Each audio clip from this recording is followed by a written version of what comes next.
My endless summer BloomStruck hydrangea is drooping. I think it is because the blooms are heavy. Should I attempt to prop it up, or should I cut back some of the drooping branches? Thanks, Marjorie in Millington, Tennessee. It's a good question. So what do you think? Should she prop it up?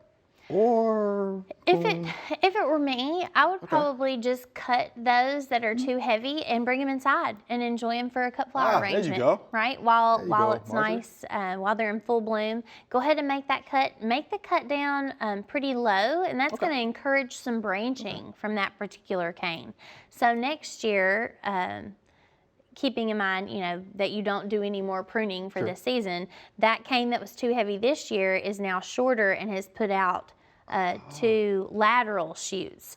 So, we're trying to build the sturdiness of this plant. Instead of having 4 or 5 shoots that are 5 feet tall, now we're going to have 10 that are, 4 feet tall. Does that make sense? Oh, I like that, Celeste. I like that. That's I actually what I have would an endless summer BloomStruck at home, so I'm gonna, I wrote my notes down on that one.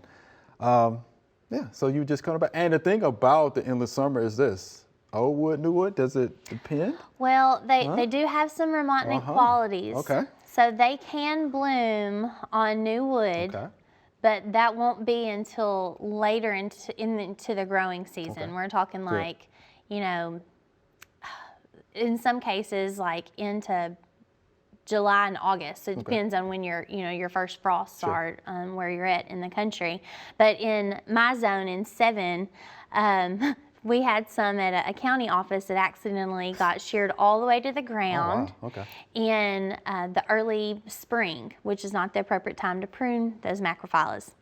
And I was so sad, and they did not have a bloom display that spring, but the plants grew beautifully, and I had a beautiful macrophylla display in late August. How about that? So it has the capabilities of having some bloom on new and old wood. Thanks for watching the video. We hope you enjoyed. To subscribe, click below.